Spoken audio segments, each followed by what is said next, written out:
수고 많으십니다. 일단 저는 오늘 개발 과정에 대해서 조금 더 집중적으로 조명해 보려고 그러는데요. 청경호 참고인님 조금 준비해 주십시오. 아니 여기 질문할 건 아니지만 대기해 주시기를 바라고요.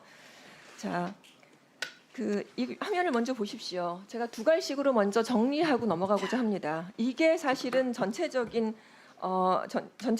큰 결과라고 볼 수가 있겠는데요. AI 도입에서 굉장히 크게 잘못된 것이라고 굳이 뽑는다 그러면 이 세 가지를 얘기할 수 있습니다. 너무 촉박했어요. 너무 촉박하다 보니까 내용이 정말 부실하고 독과점 구조가 두 개 업체가 59%를 차지했습니다. 자, 두 번째 보시면 업체별 플랫폼이 모두 다 개발하라 그랬거든요. 이 디지털 교과서는 플랫폼이 있는 것이고 컨텐츠가 있는 것이에요. 그러면 모든 업체들에게 플랫폼을 개발하라고 했기 때문에 구독료가 증가가 되겠죠. 그리고 업체들도 굉장히 불필요한 과다한 그 치료를 했어야 됐을 거예요. 재정에 있어서. 세 번째 보시면은 그 충실한 검증 과정이 없기 때문에 사전 필터링도 잘 안 되고 교육 현장에 직접 피해가 갈 것이 너무 농후합니다. 근데 이렇게까지 우리가 계속 지적하고 여러 가지 구체적이고 검증 실증적인 얘기들을 계속 해왔는데도 불구하고 몇 의원님들은 두려워서 그렇다고 합니다.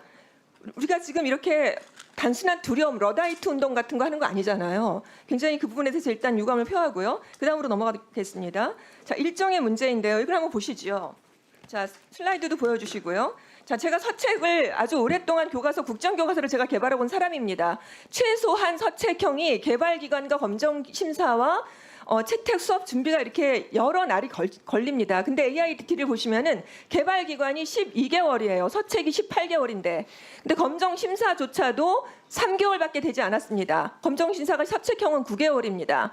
그런데 채택과 수업 준비 역시도 AIDT는 3개월밖에 되지 않아요. 이렇게까지 급하게 했어야 되는 이유가 뭔지 세계 최초고 AI고 아이들을 대상으로 하는 것인데 왜 이렇게 기간이 짧았는지 한번 정말 말씀을 듣고 싶습니다.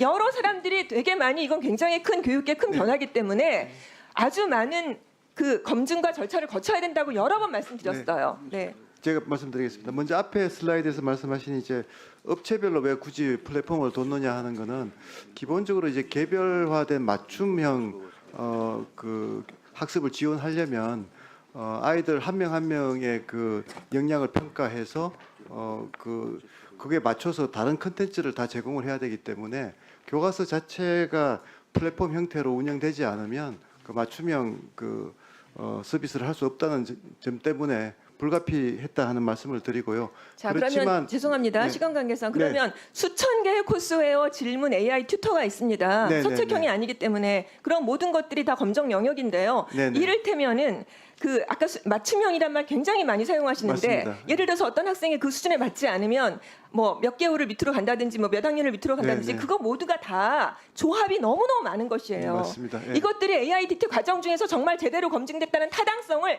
입증할 수가 없어요. 자, 일단 선생님 나오셨으니까 자, 아까 어떤 선생님은 이게 뭐 너무너무 좋은 것이라고 참고인께서 말씀하셨는데 자, 제가 질문 한번 드려보겠습니다. 청경호 참고인이시죠? 네. 자, 그 학습 격차를 정말 줄여주고 교육적 효과가 있다고 생각하십니까? 그 AIDT와 관련해서 시범학교 보고서를 저희가 좀 찾아봤습니다. 근데 아직 현장에는 시범학교 보고서가 내려오지 않았습니다. 그래서 실제로 이것이 어떻게 쓰이는지 어떤 문제점이 있고 어떤 장점이 있는지 현장 교사들이 충분히 이해할 수 없는 상황이고요. 두 번째로는 저희가 뭐 여기 아까 교육부 장관님도 그렇고 교수님들도 계시지만 우리가 어떤 실험을 할 때는 검사의 재현율이 되게 중요합니다. 동일한 조건에서 반복해서 실험을 해도 비슷한 효과가 나왔느냐가 되게 중요하죠. 그래서 아까 정윤식 교수님께서 그 학생들의 학업 성취가 고르게 향상되었다라고 하는 연구들을 말씀하셨는데 그래서 과연 해외에서도 그런가 제가 찾아봤습니다. 그런데 봤더니 단기적으로는 학업 성취가 높아졌지만 수학 분야에 대해서 학업 성취가 높아졌지만 장기적으로는 AI에게 의존하는 경향성이 되게 높아지더라라고 하는 게 있었고요. 두 번째로는 그 다음으로는 학습이라고 하는 게요. 학습의 흥미가 지속이 되려면 흥미보다는 아이들이 이 수학 교과에 대한 충분한 목적, 의미를 이해해야 된다고 이렇게 학문에서는 이야기하고 있는데 이 AI 디지털 교과서는 학생들의 이 교과에 대한 흥미는 높일 수 있을지 몰라도 교과를 왜 배워야 되는지에 대한 충분한 의미나 목적은 전달하지 못합니다. 이것은 교사와 학생 간의 상호작용을 통해서 일어나는데 1대1 맞춤형 교육이라고 하는 AI 디지털 교과서는 학생과 학생 간의 상호작용은 줄이고 학생과 AI 디지털 교과서의 상호작용을 늘리기 때문에 관계 속에서 만들어지는 의미나 목적이 오히려 아이들에게 전달되지 못한다라고 하는 게 해외 연구에서 반복해서 나오고 있는 것들입니다. 이런 것들이 좀 종합적으로 고려해야 되지 않을까. 마지막으로 한 가지만 더 말씀드리면 요즘 아이들이 이제 AI 디지털 교과서 사용이 정말로 도움이 안 되냐? 도움이 됩니다. 어디에 도움이 되냐면 교과 보충 학생들을 지도할 때는 도움이 됩니다. 아까 말씀하신 것처럼 성적이 낮은 학생들한테는 학업 성취를 높이는 데 있어서 충분히 도움이 된다라고 하는 게 서양에서도 일관된 연구더라고요. 그런 걸 기반으로 하면 방과 후에 학생들을 대상으로 하여 이 아이들이 그 교육 자료로서 교과 보충 지도 자료로 사용하는 것은 충분히 다룰 만하다라고 생각합니다. 네네. 아까 그런 면에서 부산 그 교육감님도 그렇게 말씀하신 거, 박 교육감님도 그런 말씀이신 것 같아요. 자발적으로 하거나 이렇게 억지로 교과서 지위로 아니더라도 할 수 있는 것들이 많다 이제 그런 말씀이신 건데요. 두 번째로 여쭤보고 제가 말씀드리겠는데 어느 정도 그 현장 의견 교사들이 의견이 수렴이 되었습니까? 현장 교사들이 제일 걱정하는 거는 실제로 이것이 아까 그 AI 그 디지털 교과서는 코스웨어입니다. 코스라고 하는 건 경로가 만들어져 있고 이 경로에 따라가도록 안내하는 가이드를 해주는 역할을 하는 거죠. 그런데 교육이라고 하는 건 교사 학생 간의 상호작용은 비정형성이 특징입니다. 즉 그 코스를 벗어난 상황이 수시로 일어나는 거죠. 그때 즉시 반응하는 것이 사실은 교사의 역량이거든요. 이것이 교사로서의 교육의 전문성이고요. 그렇다면 AI 디지털 교과서에서 기술을 개발하는 데 기울인 노력보다 학생을 직접 만나는 교사들이 학생을 가르치는 역량을 기르는 데 더 중점을 두고 그러려면 보편적 학습 설계와 같은 기본적인 수업에 참여하는 학생에 대한 이해를 높이는 연수를 훨씬 더 중요하게 여겼어야 함에도 불구하고 지금의 사실 AI 디지털 관련 연수들은 AI 이 디지털 교과서 기술을 선생님들이 어떻게 활용하는지에 대한 연수만 한 것이고 그나마도 강사의 질이 고르지 않았기 때문에 현장 교사들이 너무나 큰 걱정들을 하고 있는 것이 현실입니다. 네. 선생님은 저기 기술 전문가이십니까? 내용 교과 전문가이십니까? 저는 학생에 대한 네. 전문가입니다. 네네. 여기 보시면은 이게 기술심사위원 현황입니다. 이게 지금 교육과정 평가원하고 창의재단의 평가 총 39명의 교사들이 여기 평가 기술심사에 들어간 것인데요. 실제 검사가 아닌 질문만 많이 하다가 나왔다고 하는 얘기를 제가 이제 입수를 했는데 이렇게 준비를 굉장히 촘촘하게 해야 되는데 선생님들이 이렇게 기술평가에 동원을 하다 보니까 제대로 알지 못한 사람들이 심사하게 되는 경우가 되게 많았습니다. 자, 다음에 조금 질문하니까 잠깐만 기다려 주시고요. 자, 가이드라인의 문제를 좀 한번 보시겠습니다. 여기 한번 다 봐주세요. 가이드라인이 이제 9월에 나왔고 두 번째 버전이 2024년 7월에 나왔습니다. 근데 ISP라는 걸 여러분 혹시 들어보셨는지 모르겠는데 ISP는 정보화 전략 계획입니다. 그러니까 메가톤급의 어떤 국책 사업을 할 때는 밑그림이 되는 것이라서 가이드라인 전에 나왔어야 되는 것이에요. 근데 이것이 12월에 ISP가 이제 겨우 나옵니다.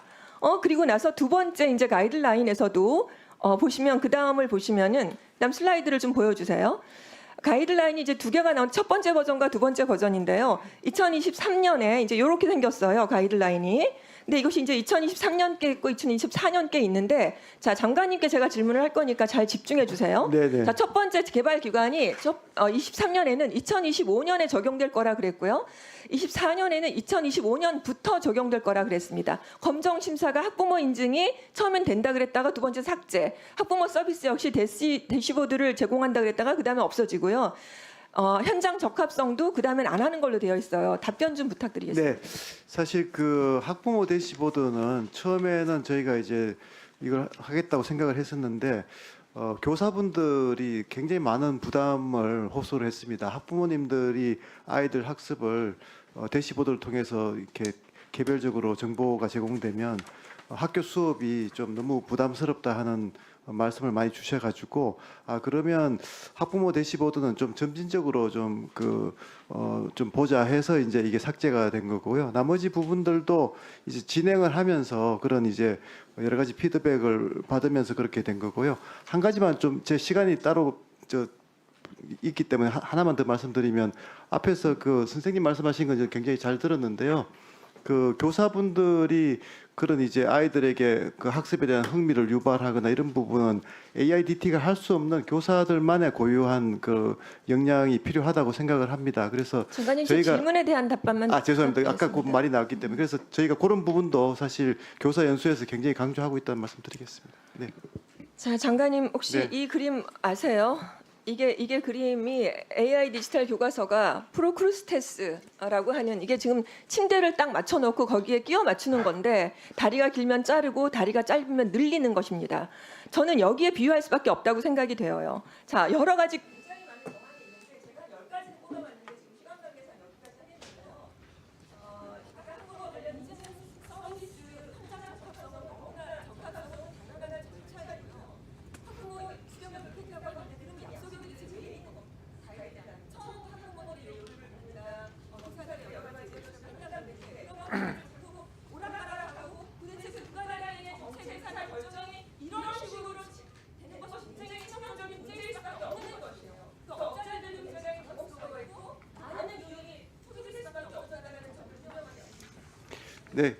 그 의원님 지적하신 대로 이제 그 저희가 쭉 하는 과정에서 최대한 뭐 특히 교사들 또 학부모들 그 또 이제 개발 그 사회 의견을 충분히 좀 받아들이고 피드백을 받아서 워낙 이게 이제 새로운 길을 가는 거기 때문에 가능한 리스크를 줄이고 최대한 혁신을 도입하는 쪽으로 그 정말 열린 마음으로 계속 그 일을 해왔다는 말씀을 드리고요. 필요하시면 또 우리 지금 그 검증 업체 검증 기관들이 나와 있습니다. 그래서 거기서 좀 더 자세한 답변 드리도록 하겠습니다. 네, 우리 강경수 의원님 수고하셨고요. 다음은 진선미 의원님 질의해 주십시오. 질의를 시작하기 전에요. 워낙 증인 참고인들이 많으시니까 저는 아마 중간에 다 못할 수도 있지만 일단